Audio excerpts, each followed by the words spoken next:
Welcome to Skyve.org and Wildcat. This is the third video in a three-part series on getting started with Skyve and Wildcat. I'm assuming you've watched the other two videos before you start. So first of all, logging into the app,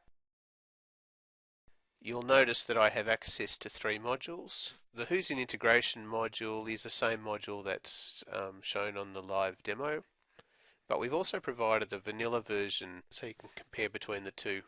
For the moment, I only want access to the vanilla version.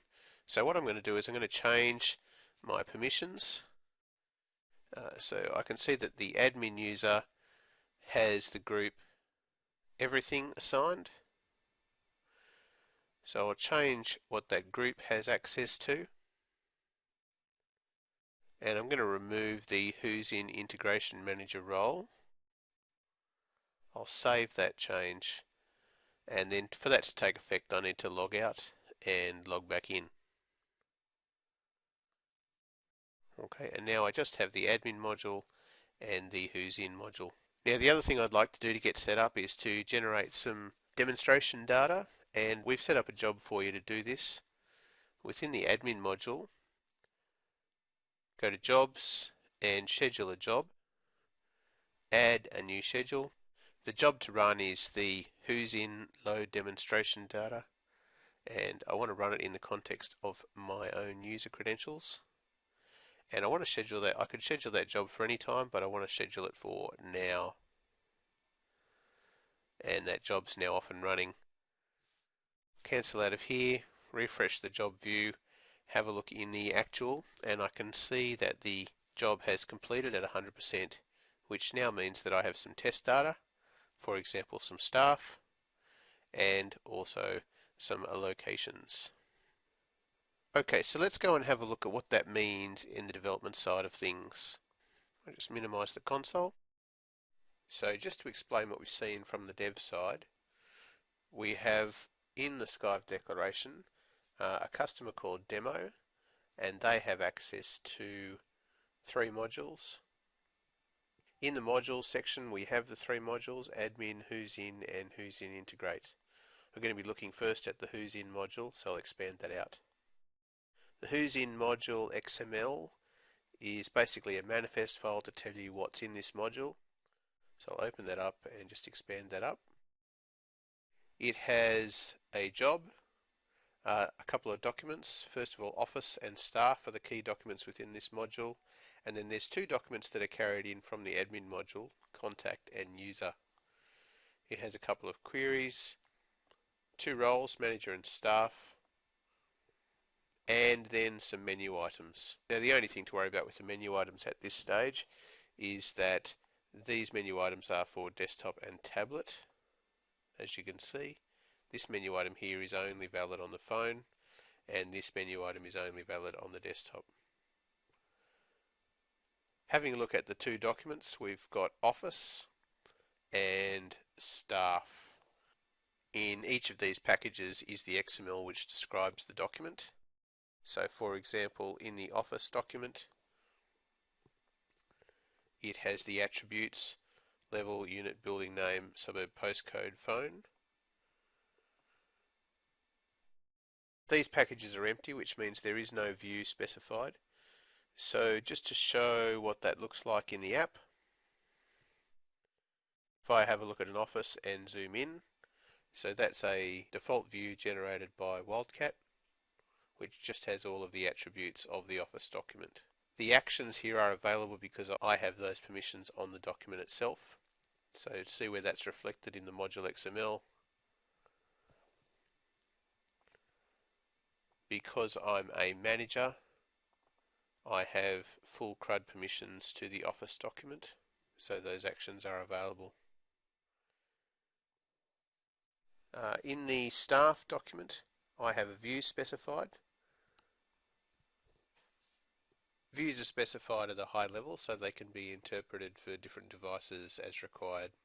If I go and have a look what that view looks like in the app,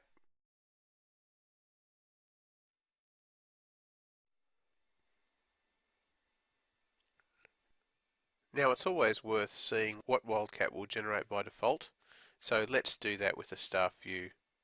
So I'm going to go back here. I'm going to just rename this file so that it's ignored by Wildcat. Now in the staff document, staff has a reference to the contact document which is in the admin module, and this is an association. The way that's represented by default with Wildcat, if I just hit the URL and log in again,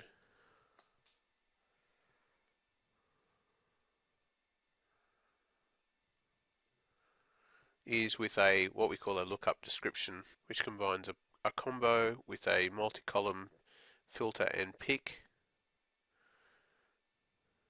and the ability to edit the record, create a new one on the fly, or clear the reference. So that's useful, but for the simplicity of users who aren't familiar with the lookup description, when we created the Who's In demo, we've gone for a simple flat representation of that relationship. So just to put that view back the way it was,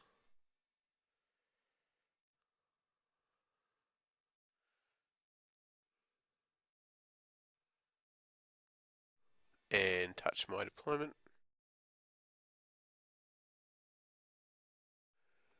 and hit the URL,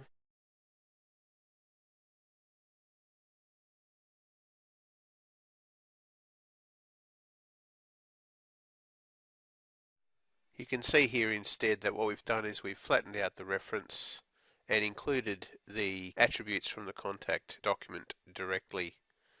So to see what that looks like in the view itself, you can see here that those widgets are referencing the contact.name, contact.mobile, contact.email. So the user doesn't care that that's a reference between two objects, but we can model it precisely and we can represent that relationship in the view simply.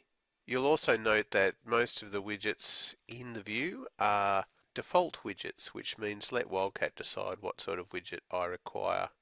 I can be more specific, so in the case of the content image I've specified that directly, or I can let Wildcat decide where it's obvious. Again, you'll notice here at the bottom of the view that I have just said defaults for the actions. Now that means just give me what actions I should be entitled to based on what's permissible by the role that the user has. Okay, it's now time to make a change, and let's do something a little bit more adventurous and turn this into a proper geofencing app. So just to explain what I'm going to do, I'm going to take the position that the staff members set when they're using their phone, and when that record is saved, I'm going to interpret their position, analyse whether it's within or outside of the boundary of their base office, and set their status accordingly. I want to tap into the save action that's going on with the staff document when the staff member saves it from their phone, and that's when I want to do the interpretation of whether their position is inside or outside the boundary. So I need to add a class to the staff document, and the class that I want to add is a Bizlet class.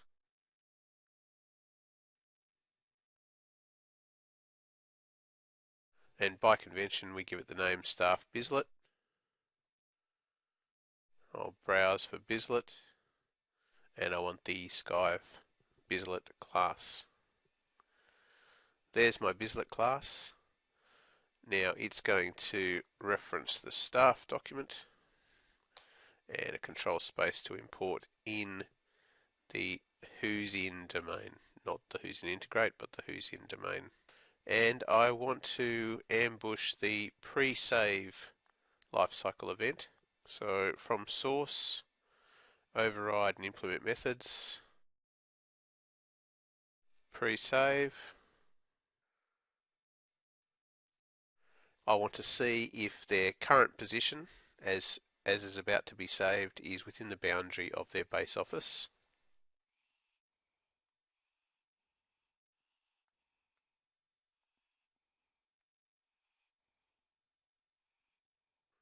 Just expand this out.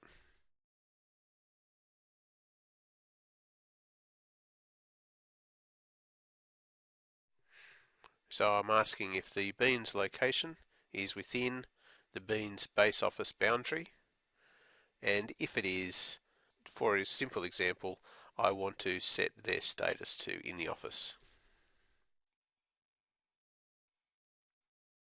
Now the status enumeration that I'm using is the one that is created for the who's in domain staff.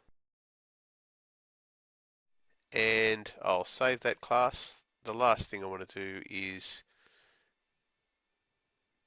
generate a serial version ID. And I should probably add the else case as well.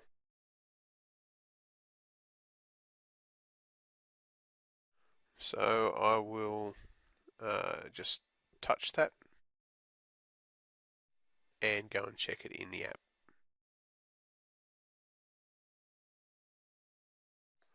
Log back in. And now whenever a staff member, let's give them a location which is decidedly out of the office.